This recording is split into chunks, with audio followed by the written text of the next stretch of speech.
Most people want the result without respecting the repetition. Whether it's leadership, golf, speaking on camera, writing a book, or building a business, improvement comes from intentionally practicing the parts you're not good at. As Danny points out, nobody starts out polished. The first video is awkward, the first speech is rough, the first attempt usually sucks. The skill is showing up anyway. Let's roll right in. All right, welcome to the Work Sucks, but I Like It podcast. Today we have Danny Brassell. He's spoken to over 3,500 audiences worldwide. He's the author of over 21 books. He's the co founder of the Well Crafted Story Workshop, and he's also known as Jim Carrey with a PhD. Danny, welcome to the show. Thanks so much for having me, Tony. More importantly, thanks for spreading some joy around the world. We need a lot more of you, my friend. No, love it. I'm glad you're here to help spread that joy. So, Danny, define work for us today. Work. I don't know. The way I look at my work is my passion. I love what I do. I don't understand people that do things that they don't like to do. So work should be something that you're passionate about, that you enjoy, that you are contributing to the world. So, explore. Can you kind of build upon that, Danny? What do you mean by passion in your day? How does that look for you now? Well, I think it's just as important to know what you don't like to do as it is to know what you do like to do. I mean, I've had lots of different jobs in my life. In college, I used to work on Capitol Hill for a congressman, and somebody asked me, "What's it like working on Capitol Hill?" And I always say, "Well, in high school, I used to clean toilets at a health club, and I would much rather clean toilets at a health club than ever work on Capitol Hill again." But that was important. It was important. That I'm like, oh, I have no interest in doing that. What I do now is because I'm almost at retirement age and people are like, are you going to retire? I'm like, well, but I enjoy what I do. I write, I speak, I coach, and it's great. So my perfect day right now is I get up really early at 4 in the morning and I do a walk. I call it my thought walk. Starts off my day after that. Then I read for about an hour. And then after that, then I start writing. I'm in the process of finishing book number 22. I thought I was done, but my editor just came back and I'm like, oh man, editing's not fun. When it comes to writing, I think I enjoy having written. I don't know if I enjoy writing. Yeah, I can hear you. I hear you on that. Yeah. That's so I mean, funny. I like writing. I just don't like editing is what really stinks. And this is like, ugh. I've already done 9 edits to this book. It's driving me crazy. And then after that, I usually coach people for a few hours, maybe do some marketing calls. And then if it's a day where I'm speaking, obviously, I'm just at the event speaking, which is great. That's my favorite. I love that. And then a nice evening with the family, drinking a bourbon, a Jim Beam, and maybe watching a thoughtless movie and probably reading during the movie or watching a game. More like it drives my co-founders crazy that I go through a couple of books during any kind of game, but I'm like, there's so many stoppage. It's not like a soccer game. Soccer is like constant. Like if you're watching a football game, there's about I think the New York Times did an analysis, and there's actually in a 60-minute football game, which takes 3.5 hours to broadcast on TV, there's actually only 11 and a half minutes of actual action. So that gives me plenty of time to read. That's that's funny. That's really funny. So, Danny, I want you to go back and you spoke of passion, and we kind of talk about that a lot in the show. And you made something kind of like I want you to build upon this. So you said cleaning toilets, was better than working on Capitol Hill. How do you define passion? Right? Because sometimes people think of passion like, oh, it's the best job ever, nothing goes wrong or whatever. How do you see passion? Well, for me, my passion is I would do it even if they didn't pay me. I hear people talk about that. Like it's usually professional athletes that are like, man, I can't believe they pay me to do this. I think that's what it is my motivation. Yes. I mean, yeah, I'm motivated because I get paychecks, but I'm motivated because I really enjoy it. The books, especially being able to look at the shelf and see my name on spines of books. I'm like, wow, okay. If I get hit by a bus, at least I did something to contribute to the planet. No, you're definitely contributing for sure. So can you help someone that might be listening? They're stuck in their 9 to 5, right? They may not be passionate with what they're doing. What sort of advice would you give them?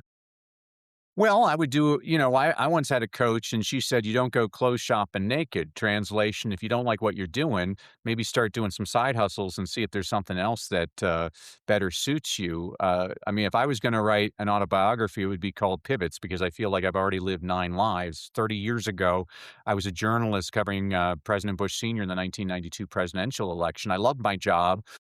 I got to meet every editor of every major daily, and one editor offered me the City Beat for $16,500 a year.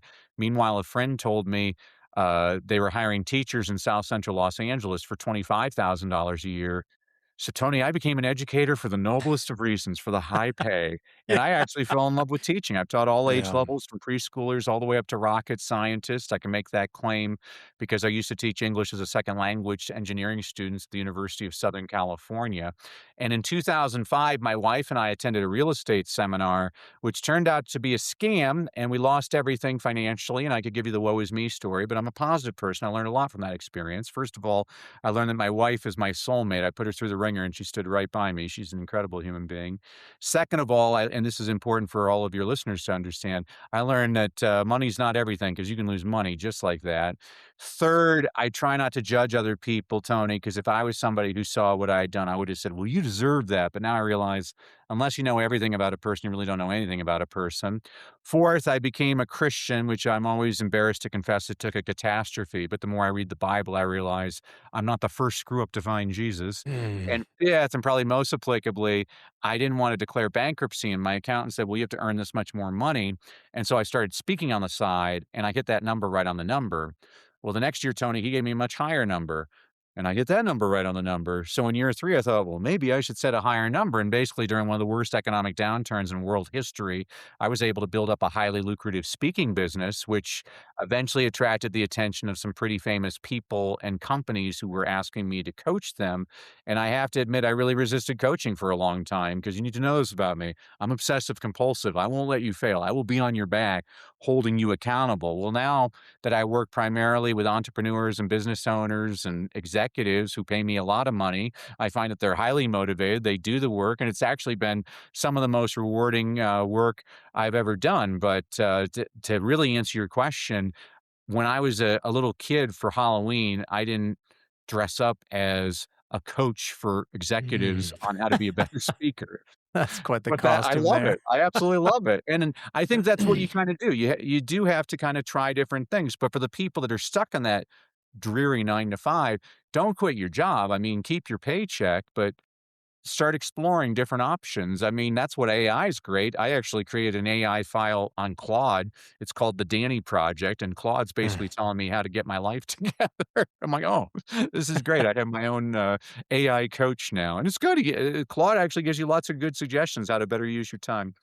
I love that. So you've mentioned a couple things. You said the word pivot, and then you've kind of lived 9 lives. Mhm. When do you know when to pivot? When do you know I guess that. When do you know when to pivot? Do you stay with something or do you change course? Yeah, so Steve Jobs gave a commencement address at Stanford many years ago, and I would encourage all of your audience to watch that. It's only 15 minutes long, but in that commencement address, he said that whenever he started looking in the mirror in the morning and wasn't excited about work, he knew if he did that several days in a row, it was time to do something different. And that's kind of the way I am. Is when I get to where I'm dreading something, where I'm like if I that's no way to live. Life's too short, man. It's like, I tell that to my own 3 children. I say when they're because they're experimenting with different jobs right now, and I'm like, "Hey, if you get a bad boss or a bad job or something you're just not into, do something else, man. Like, life's too short. You don't wanna be one of these people with golden handcuffs that you retired at, age 25, but you worked there till you were 75. That's a horrible way to live. I can't fathom that.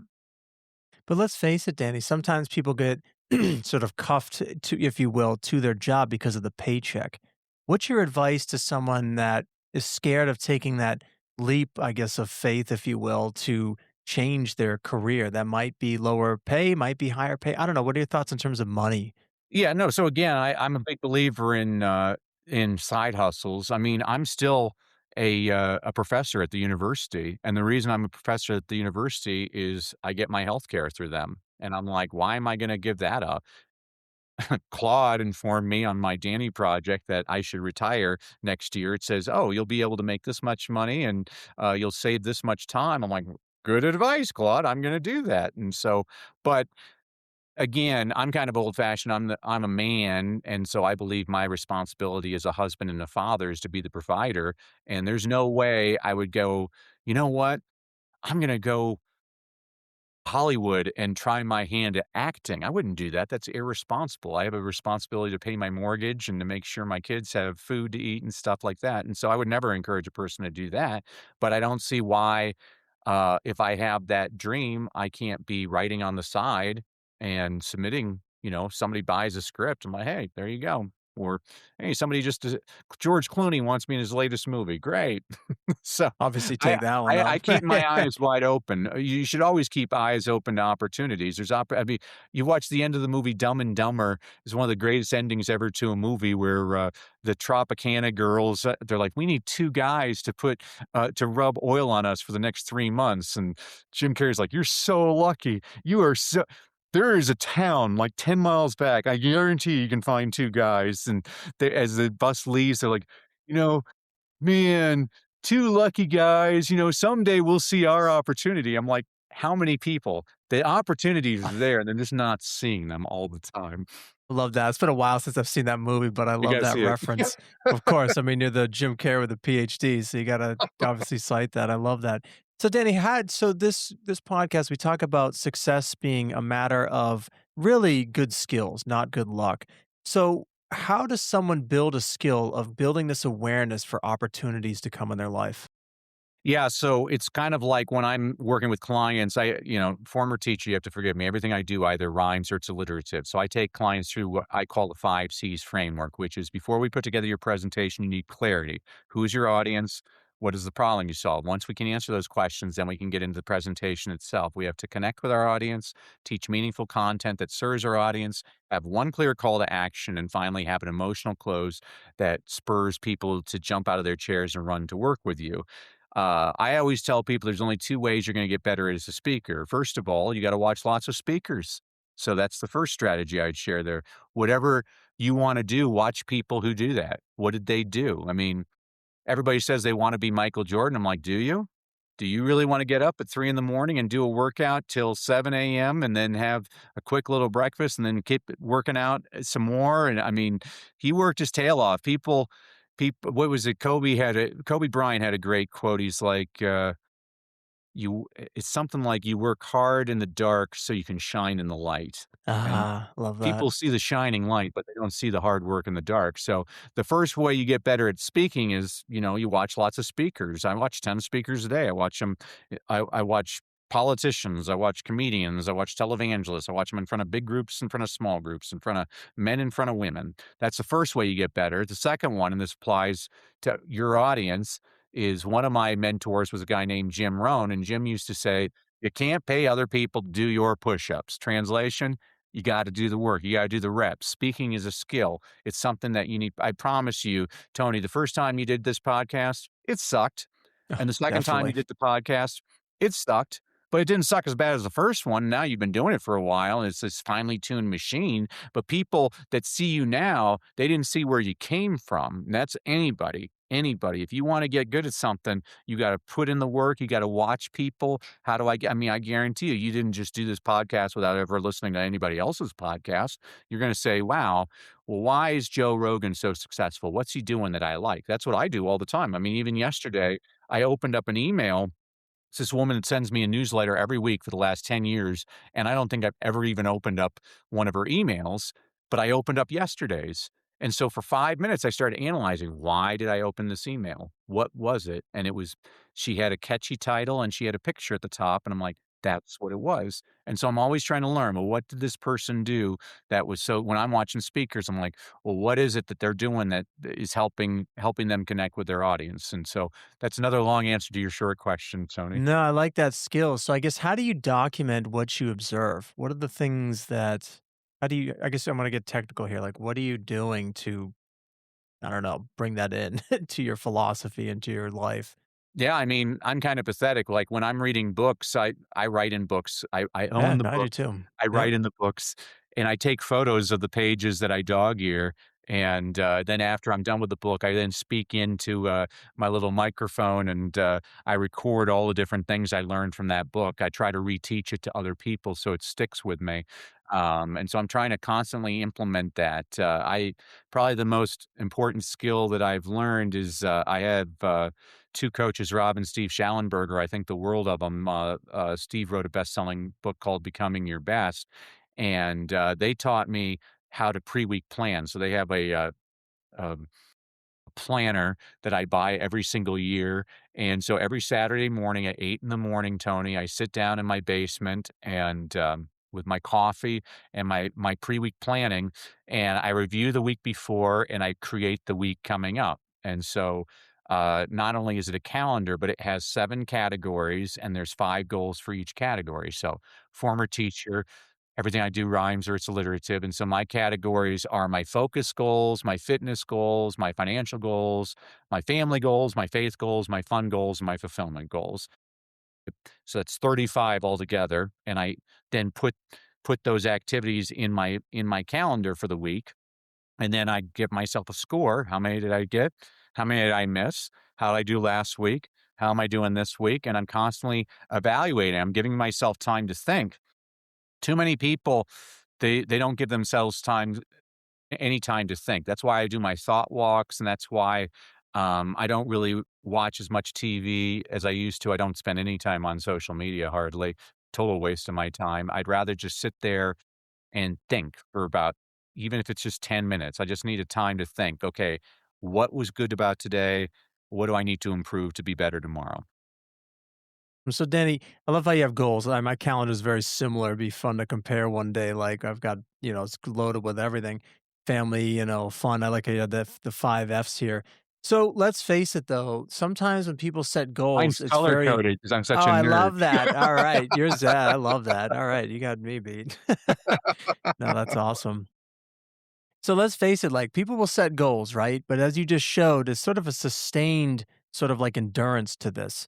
What do you recommend to people to keep sort of this motivation going? You've got this goal and it seems like you're never going to get there, but you know if you keep working at it, you will. How do you sustain this sort of accountability with your calendar?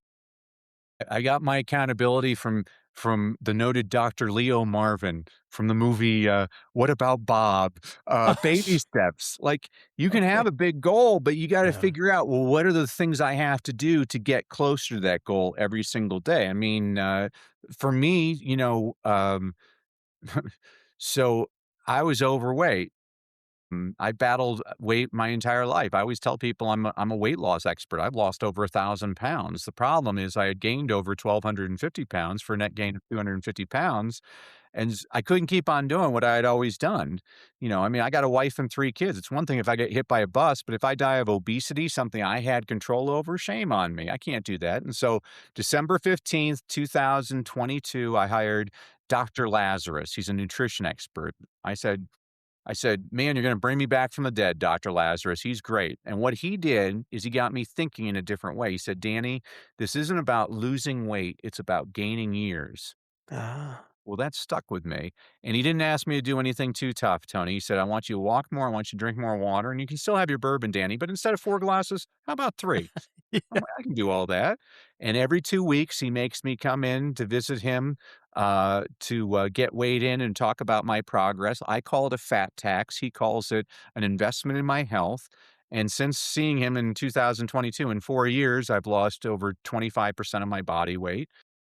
More importantly, he said, "No, you've made a 25% return on your investment, and you've reduced your risk of dementia and cancer by over 50%. I mean, I'm happier, I'm healthier, and it's all because I decided to embrace change and I took the steps needed." So all those people that are struggling, one of my mentors was a guy named Zig Ziglar, and he had a line I always loved. He's like, "The greatest labor-saving device ever invented is tomorrow." Oh, I'll do it Yeah. tomorrow. No, do it now. Like, you gotta do it. You gotta create. I'm a big believer in the book The Power of Habit by Charles Duhigg, which James Clear basically plagiarized the entire book and came up with Atomic Habits, which drives me nuts. If you ever read Atomic Habits, every study he's citing is from The Power of Habit by Oh, Charles Duhigg. wow. No offense to James Clear, but I'm like, if you're gonna just totally steal somebody's stuff, come on, man. Right, right. At least But cite it. but Yeah, right. I do believe in the power of habit. I believe that, routines beat resolutions every single day of the week. You need to make it so even if you're only spending like, if you wanna be a writer, write 10 minutes a day. If 10 minutes is too much, write 5 minutes a day. Get started. That's the wise saying is it's the start that stops most people. You gotta get started. You can't say, I'm gonna. Just do it. That's what I mean. How many of your friends, Tony, want to create a podcast? They've been talking about it forever and they haven't done anything. That's why I'm on your podcast. You did something. I like being around doers, not talkers. Talkers just quack, quack, quack. Don't get anything done. I love that you're one of your gurus is Zig Ziglar. Same with me, right? I love Zig, and I think it was him that he talked about giving you a round to it, right? It's like this round little coin. It Yeah. says round to it, and here you Yeah. go. You got a round to it. Now go off That's and do right. it. And I was Yeah. like, it just that It's was like those funny. old commercials, there is no easy button. I wish there was an Yeah, easy button. There's no easy button, and that's what people don't realize. It's what's the nursery rhyme? It's, the little red hen, everybody's lazy, and then they wanna eat the bread, but they didn't do a dang thing to make the bread. They don't see the work involved. If you wanna get results, you gotta put in the work, and I guarantee I work with people all the time that they when I was a teacher I was very blessed, Tony. I had 2 great parents that were very supportive. I've had wonderful teachers and coaches throughout my life who've told me what I am capable of doing. And, I used to always tell my students, I'm like, "Sometimes you need somebody else to believe in you before you believe in yourself. I believe in all of you. They only give me the best and the brightest. Now let's go out, make this world a better place." I believe you tell a person that enough, they start believing in themselves. And, I also believe you tell a person they're worthless enough, they start believing that too, and I don't wanna be around those people. but I think you mentioned something really great from you starting with your doctor, right? The thing about positive language, right? Mhm. Not that you're tax fat or whatever you said, and it's more about gaining years. Walk us through, Danny, since you're an author as well. I find that self-help I love self-help, right? As you've alluded to, you love self-help too. But walk us through your thoughts on, do you find it to be too cliche, flowery? How do we sort of navigate the sort of like, find your passion, everything's gonna be great with rose-colored glasses, you know? Like, how do you navigate that? Well, I think you and I have been talking about this, Tony, and, like, people talk about the law of attraction. I'm like, "There's no such thing as a law of attraction. There's a law of gravity. If Yeah, I do this" right. I'm like, I can sit there and say, "Jennifer Garner, Jennifer Garner, Jennifer" it doesn't mean Jennifer Garner's interest there's no law of attraction. It's disgusting to me, you know? What it takes is hard work. Yeah. If I wanna meet Jennifer Garner, which I don't not because 'cause I'm a happily married man, but if I if I do, I'm gonna Yeah. have to go out and first of all, I gotta go out to Hollywood because she doesn't live here where I'm at. I gotta do the work. You gotta do the work. So many people don't do a thing, and, it drives me nuts. Now, good. So, Danny, this is the Work Sucks, But I Like It podcast. And you mentioned that people need to do the work. Walk Mhm. us through the work that you're doing that sucks right now, but how do you make it not suck? Because of you, Tony, I actually have a Post-it on my desk. Says, "Embrace the" it says, "Embrace the suck." Oh, man. All right. 'Cause there's things that you That's, don't wanna do. I mean, that's I'm true. sorry. That's true. There's all kinds of things I don't like. I don't get excited balancing my checkbook. I don't get excited, uh, marketing constantly. It's like, ugh. Instead of pre-programming all my social media posts, I could be using this time to actually write a book or whatever. But you do it. Yes. I mean, some things life isn't all ice cream and lollipops. I mean, sometimes you gotta deal with some things, but that's fine. I'm a hard worker, and, my life doesn't suck. I see people that they have sucky lives, and they love to gripe about how sucky their life is. Yeah. Jim Rohn, he used to always say, "If you wanna change, change. You're not a tree." He's right. Like, we have the power to do that, and that's why I'm intentional. One of my mentors was Charlie Tremendous Jones, and Charlie used to say, "You're the same today as you will be in 5 years, except for 2 things, the books you read and the people you meet. So make sure read things that are positive and make sure you surround yourself with people that lift you up. If you're around people that just gripe, all these Debbie Downers all the time, that's not gonna serve you. You don't wanna be around. I mean, I was watching a horrible show on TV last week called, The News. It totally brought me down. I'm like, "Man, this is just," President Ford, when he was president, a journalist asked him what was the first part of the newspaper he checked out every day, and he said, "The sports page." And Ah, the whole press corps freaked out. They're like, "You're the leader of the free world. How can you read the sports page first?" And he's like, "Well, the sports page celebrates man's accomplishments. The front page just shows all of his failures." I'm like, lot of wisdom in that. Like, this is where you and we actually read the self-help personal. I wanna be around people that are thinking about I wanna think bigger. I mean, you don't get who's it? President Eisenhower, when he was a general, he said, "Pessimism never won any battle." I can't give you a mm, single example in the history of a pessimist that changed the world in a positive way. yeah. Now, I love your thing with sports, right? I mean, picture the interview of the athlete that just lost, right? The championship game. What do they say? They don't always blame the refs or whatever. Sometimes they might have, comments here and there, but they're like, "No, I'm going to work harder for next year. I'm going to Yeah. train harder." So I agree with you, Danny. Like, and get inspired by these athletes. So I'm very curious. You mentioned fulfillment as one of your goals. What is fulfillment? What is that? Like, what is that? I was just thinking about. What do you Well, mean by fulfillment fulfillment goals? Yeah, fulfillment right now as a father is watching my kids it's funny because when they were born, I want them to be doctors and lawyers and statespeople. Once they were born, I'm like, you know what? I want them to be kind. I want I want them to be good people. I can say it's nice. My children actually, I'll use somebody else as an example. President Bush Sr., when he turned 90, he'd been president of the United States, he'd been vice president, he'd been ambassador to the United Nations, he'd been the Chinese ambassador, he'd been director of the CIA, he'd been a successful businessman. And a reporter asked him, "What's your greatest accomplishment?" And he's like, "I'm 90 years old and my kids call me every single week." Ah, I love that. Like, that was I just thought that was the nicest thing because 'cause I'm like, "Yeah, what's this Yeah. all about?" I just don't understand people that, the book Fight Club has a great line, and I'll paraphrase it. It says, you know, "People people spend money they don't have on things they don't need, trying to impress people they don't like." Yeah. I'm Yeah, like, "That's yeah, yeah, exactly." yeah, yeah, yeah. To me, that's what social media is. It's a waste of your time. Unless I mean, I'm not completely against social media because I look for the inspirational posts but now with AI, I've got to check and see if it's actually accurate because half the things that are posted aren't even. I'm like, why did somebody spend the time writing a fake story? This is not. I was just reading a story the other day about Peyton Manning. The reason he tipped so well to waitresses was because his mom was a struggling waitress that supported him as a child. And I thought, I'm like, that doesn't. I'm like, wait a sec.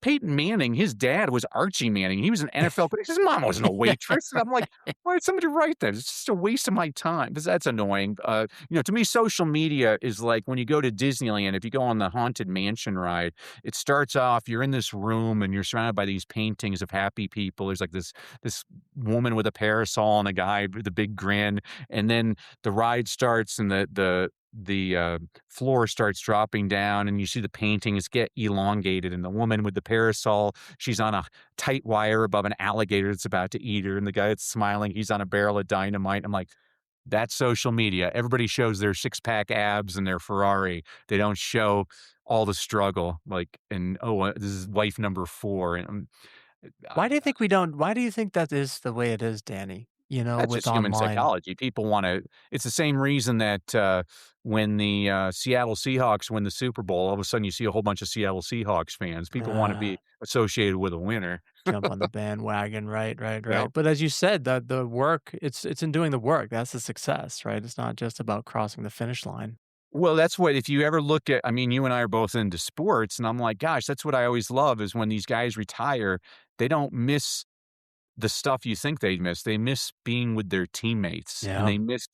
they miss how they had to struggle, how they had to work hard to get there. And I'm like, wow, there's a lot to be said about that. And too many people, this is something everybody needs to pay attention to. You need to pause and celebrate when you have those little victories. It drives me nuts that people, if you got a raise or something, take a walk, open up a bottle of wine, watch a funny movie or something. Like, pause. Life doesn't have enough of those moments, and when you have those moments, you just celebrate them. Love that reminder, Danny. I feel like we've gotten desensitized with the like button, right? We hit the like, it's the dopamine going off, and then all of a sudden we're wiring ourselves to get these sort of cheap pleasure things, And like you said, we should Amen. be celebrating these bigger milestones. That's No, I right. love that. So, Danny, as we close out, you've been talking about your new book, where you mentioned at the beginning, excuse me. Walk us through what this book is about and the kind of the timeline for listeners here. Ooh, I don't know if I well, all right, this is an exclusive for you because it's not I love published yet. it. Nobody steal this idea. So, a book that had a huge impact on me was Og Mandino's "The Greatest Salesman of the World," which he gave these 10 principles, and I decided I wanted to update that with what it takes to become a better speaker. And so mine's called "The Greatest Leader in the World," and it's the same type of format. It's written like Og Mandino. It kind of gave me this new passion. I'm kind of rewriting some of my favorite books, but oriented towards what I do with teaching people with speaking. Um, and I will admit that it was fun writing the first draft, and I hate frickin' editing. I've done already 9 edits, and then right before this podcast today, I got 14 pages of notes from my editor, and I'm like, now I know how I'm spending my weekend. It's driving me crazy. My Uh, editor says good writing is in the editing, but I hear you, yeah. Danny. It's always like deflating when you get that back. It's very deflating, but it's not like when you can look back on the shelf and you see a book. It's kinda like, I'm gonna give movie references all day, but, the movie Bugsy, the thing I liked about Bugsy was he basically spends his entire Bugsy Siegel, it's based on a true story, spends his entire fortune to build the Flamingo Hotel in Las Vegas, where he basically created Las Vegas, what it would become, and his girlfriend's like, "Why are you doing this? You're gonna lose everything." And he just looks at her, he's like, "But the flamingo will be there." Like, "Oh, you Love did that. something." And then maybe it's not a building, maybe it's you were a good parent, or, you were a good coworker or whatever. What is it that, all of us have to find meaning somehow? And to me, that's what I love about coaching is there's not I always thought it was cool when I got applause on stage as a speaker. It's so much more fun watching the people I coached, like, I have one woman I worked with the other day, and we just changed one thing in her presentation, and she increased her sales conversion by 34% just with that one thing. And just seeing her light up and talk about how much more money she made or whatever, I was like, "Wow, this is really fun. I love Mm. this." It was very fulfilling. So it sounds like you're not retiring and AI is misleading you. Well, I'll retire from the university because 'cause I'll still be able to keep All the right. healthcare, but I'm not Okay. retired. Like, I love speaking, I love writing, I love coaching. I'll do that until I die. Love it. Well, Danny, it's been a pleasure having you on the show. If listeners want to reach out, ask questions, improve their storytelling, where's a good place for them to land? Well, as a thank you to you, Tony, and your audience for having to bear with me, I wanted to give everybody a freebie. So if you go to freestorymap.com, it's going to give you a chance to book a 30-minute complimentary phone call with me where for 30 minutes, I'm going to go through what your story is and figure out what we can do to make it stronger. What this does for you is it helps you figure out what story should I use and where should I put it in my presentation. And what this means is you'll have a system that can actually convert your audiences into actual clients. You can get that at freestorymap.com. And again, Tony, I just really appreciate you having me on today. I love everything that you're about. I feel like you're my long lost brother, and you just holler whenever you need anything, my friend. You're really serving a lot of people out there. Well, thank you, Danny. Definite inspiration having you on the other side as a guest. So thank you so much. Take care. What stood out to me most from this conversation was Danny's reminder that growth isn't glamorous. Social media often shows us the highlight reel, but rarely the repetitions, mistakes, and frustrations that happen behind the scenes. As Danny said, the first time you do something, it's not going to be good.